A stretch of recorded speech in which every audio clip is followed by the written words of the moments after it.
สุขสบายดีพ่อแม่พี่น้องทุกคนเด้อ FC อยู่ประเทศไทยแล้วก็อยู่ต่างประเทศนำเนาะFC ที่ให้กำลังใจตลอดมาเพื่อพี่น้องบอกว่าจะคลิปได้เพิ่นก็ส่งกำลังใจให้เพื่อพี่น้องขอบพระคุณเด้อครับเมื่อนี้กะว่างๆก็มาซอยเวียกอยู่วัดเพื่อพี่น้องก็เนื่องจากว่าเพิ่นจะได้เฮ็ดบุญถวายของเนาะเพิ่นจะได้ถวายของมาแต่เวียงจันทน์พุ่นแหละทุกคนถวายของอยู่ที่วัดใหม่บ้านตาแล้วนี้ก็เลยว่าเพิ่นก็บ่มีอ่าสังกะรีแน่เนาะก็เลยว่ามาซอยเวียกเพิ่นพอได้ปัดฮอแจกปัดถูทำความสะอาดนะทุกคนไปเป็นจะได้กะเป็นกำลังใจให้บ้าบ้างกดไลค์กดแชร์แล้วก็เบิ่งโฆษณาให้บ้าบ้างเด้อเนาะได้บุญนำกันเพื่อพี่น้องขอให้ชื่อเสียงดังก้องดังไกลคือกับเสียงคล้องเสียงกลองนี่เด้อไปที่ผ่านมาเห็นก็ได้เนาะไปบัดนี้ก็สิได้พามาเบิ่งปัดแล้วเลยเด้พี่น้องเอ้ยเนาะยังแต่สิถูบัดนี้ถูพื้นเนาะก็คือถูพื้นบอนนี่แหละเนาะบริเวณแถวนี้นี่แหละถูพื้นอยู่นี่แล้วก็จะได้เฮ็ดบอนนี้เนาะนี่บอนนั้นโต๊ะไม้เพิ่นนี่แหละมาวางก็จะได้ปัดแล้วก็เอาแผ่มาเสร็จเนาะพี่น้องเพราะว่าเพิ่นก็บ่ได้มีครูบาวัดละองค์เนาะแถวนี้ก็ได้วัดหนึ่งองค์หนึ่งนะพระสงฆ์นะสงฆ์บ่ได้หลายเนาะเป็นจังได๋ก็รอติดตามและให้กำลังใจบ้างๆเด้อพี่น้องเด้อบ่ได้ไปทางใดแล้วทรงนี้ก็ได้ก็หลายเหตุผลพี่น้องขอพักในจักหน่อยเนาะแล้วจึงค่อยไปสู้ใหม่ว่าสิไปหาสายฟ้าอยู่พี่น้องโทรหาเพิ่นอยู่มื้อก่อนนะมื้อก่อนไปหาหน่อไม้ก็โทรหาเพิ่นก็ว่ามาเอาโลดเพิ่นว่า อยากโทรย่อลิ้นกันได้ซื้อดอกเพราะว่ามันไกลเนาะเพิ่นก็คือสิมาบ่ได้ดอกพี่น้องไปมื้อหน้าจังสิเพิ่นพาไปหาอยู่หากินแถวบ้านเพิ่นเนาะก็มื้อนี้ก็เข้ามาเฮ็ดเวกอยู่วัดก่อนพี่น้องเนาะไปประมาณนี้แหละศาลาหอแจกก็ได้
ได้ไอโจมาทูซอยทุกคน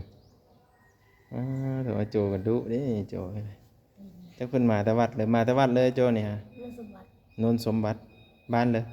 บ้านกินกอก บ้านเก่งกอกบ้านเกิดได้ซะมันเกิดก็บ้านกินกอกนั่นแหละแต่ว่าไปอยู่วัดโนนสมบัติบ่เห็นห้องเลยนี่ม.1โอ้ม.1เลยติโตดุเด้นี่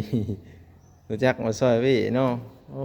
สุดยอดหลายซะเพิ่นมาแต่เก่งเกาะมานำยาทานเด้นี่ทุกคนเพิ่นเห็นทูก็เลยทูซอยเนาะจบเด้ขยันนะครับเพิ่นเน้นน้อยเพิ่นเนาะให้กำลังใจเด้อพ่อพี่น้องเด้อก็สิเราๆน้อยกว่าจักปีแล้วโจเจ้า12ปีสิซ้ำสายฟ้าบ่ทุกคนสายฟ้าก็ฮอดบ่12ประมาณนี้กำลังทูกำลังเสร็จกันอยู่ตอนนี้เราติดตามเบิ้งพ่อแม่พี่น้องก็สิยาวๆในเด้อคลิปนี้ก็ได้อนามัยวัดวาซอยเพิ่นนี่แหละพี่น้องเอ้ยยังหลายแนวอยู่ซอยเพิ่นก่อนมาเด้อทุกคนเด้อมาทูพื้นกันทำความสะอาดวัดวากันเด้อมาในหอบหลายปีที่มีได้เฮามาทูกันทั่ว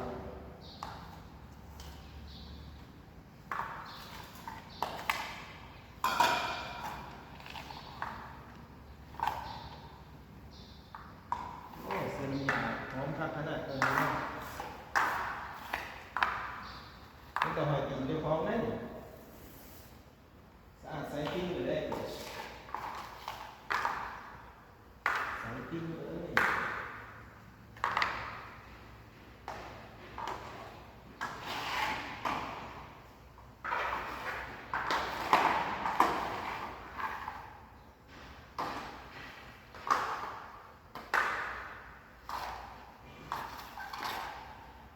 อยู่บ้านไปทูอยู่บ่เจ้า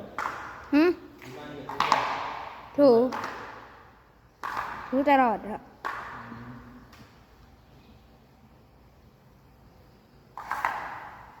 พี่ขึ้นมาเถอะ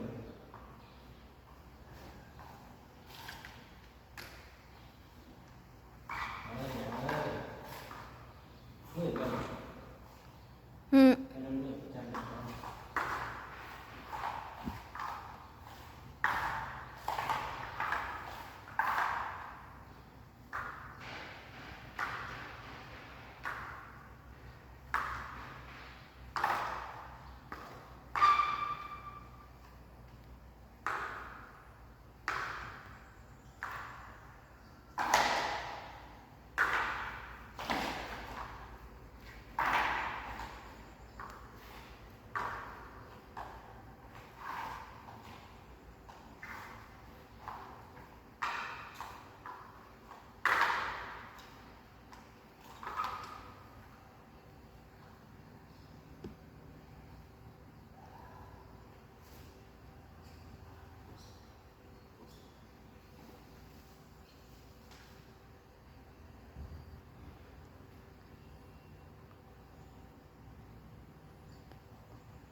จบไปแล้วไม้หนึ่ง แต่ยังไม่ทันได้สำเร็จเดี๋ยวพี่น้องเอ้ยรู้ป่ะนี่รู้เป็นมาจับ เป็น ของรู้มึงรู้อ่ะรู้เป็นป่ะไหนรู้คนละห้องเลยเนาะ อืม ไปดูห้องนี้แล้วก่อนเดี๋ยวเจ้าจะรู้อีกจ้ะคนละห้องเลย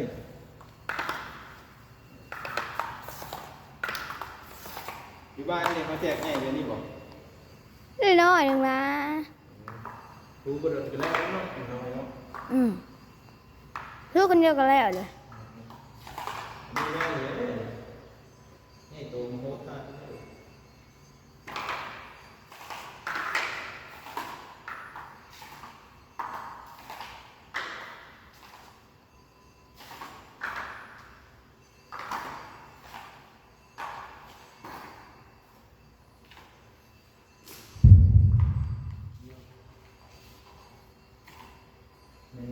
ไม้ยังไม่ได้ปิด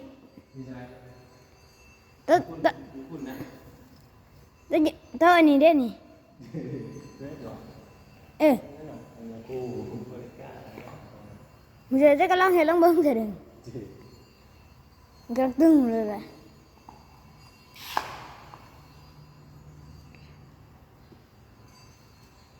ทำไมวัดว่ากัน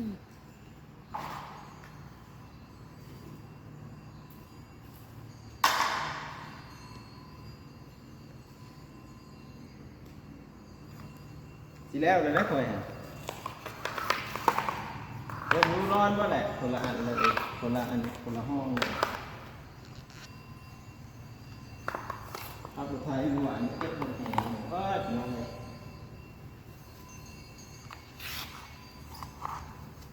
พระแอนพูนี้หน่อยนะ ไหน พูนี้หน่อยอ่ะเด้ ร้านน่ะลูกน้ำบ้าผู้มาเมื่อนั้นน่ะนะ อืม ลูกน้ำบ้าม้วนนั่นจะไปนะ ไปใส่ ไปนะหน่อไม้อีกหลัง ฉันจะกินน้ำตัวติด โอ้คอยจีนจะโค้งเลยวะ แม่นเบิดแล้ว โอ้สะอาดเลยวะ แม่นอะไรไม่ได้ของเดียว เดี๋ยวมันเปียกน้องเดี๋ยวไปดูทางนี้ก่อนจะให้เจ้าถูเปียกถูแต่เธอไม่ได้หรอกหมอเด้อ ถือลูกลงมาเลยบอก ไปถูกับไปถูนี่นะถูเป็นแถวไปเดี๋ยวไปถูกันนะ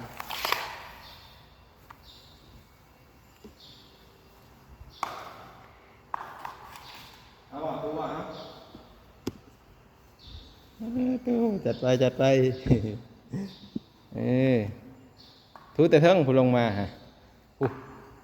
เออถูลงมาเลยมันจังหลึบหอยตีนเด้เออ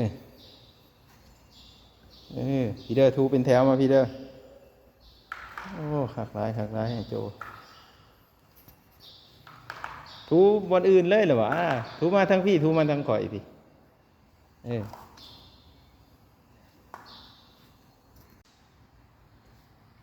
โจขยันเลยถูเลยเลอะอยู่อยู่บ้านกับทูคือกันแมันบอกอยู่วัดเจ้าไอ้โจจักองค์ สอง เข้าโรงเรียนคือกันบ่ ไม่ยอมมาสี่ เออมสี่เจ้ามหนึ่งคือเจ้ามาซอยเวียกเพิ่นอันนี้เพิ่นก็ไปโรงเรียนแล้วเนาะตูงามๆแล้วเด้อบ่อนห้องจะเด้อ กันเพิ่นถามกับไอ้ตัวแล้วตูก็สิ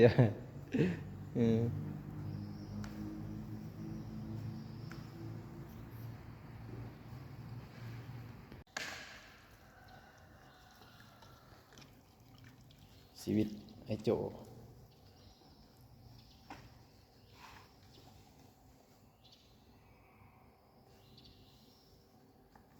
ถูพื้นหอแจกศาลาหลังบักใหญ่ๆอยู่ที่บ้านใหม่แต่แล้วไอ้โจนี่เพิ่นก็มานำยาทานยาทานเพิ่นมาหาบีบมานวดเพิ่นก็เลยมานำเพิ่นก็เลยถูพื้นซอยยาขู่ถ้าบ่มีไอ้จัวบ่มีคนอนามัยก็ยากแล้วเว้ยพี่น้องเอ้ยเนาะสิอาศัยแต่ครูบาอาจารย์เพิ่นก็หาเวียกหางานเพิ่นไอ้จัวเพิ่นก็ยามมือพักคงห้ามงเฮียนเพิ่นก็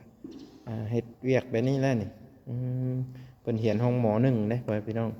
เพิ่นไปเฮียนอยู่แกงกอกพุ่นเด้ได้บ่มาจับซอยว้าสิเห็นแต่ห้อยตีนเจ้าเด้อตอนนี้เด้อ โอเคมันว่ามีอันตัวเหยียบนะทุกคนก็เลยว่าอยากเลยเนาะ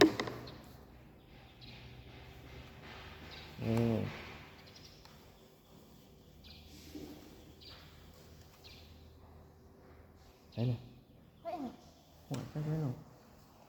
ขับไปโรงเรียนที่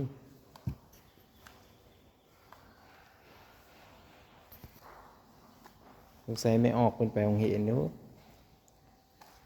หรือว่าเขาไปหาลินบ่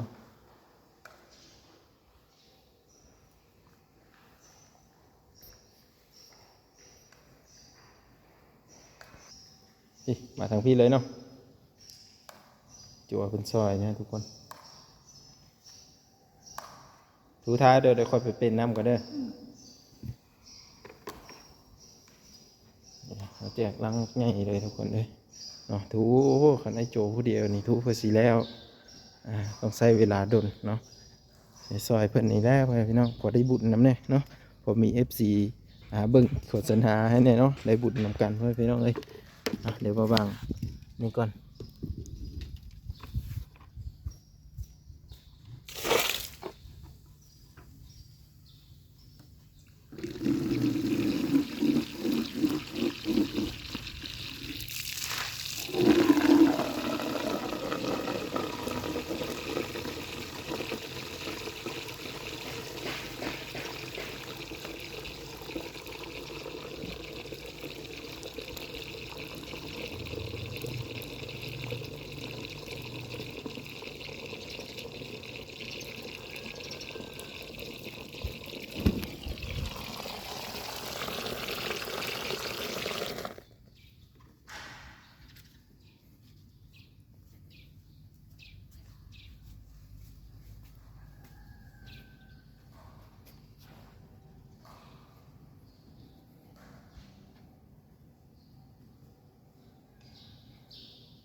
ใกล้แล้วบ่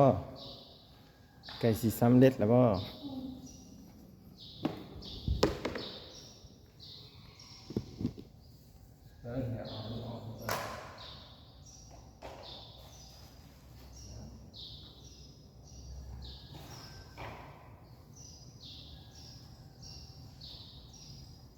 ่ได้เอาอันนี้ออกเนาะมันกระทู้ยากเลย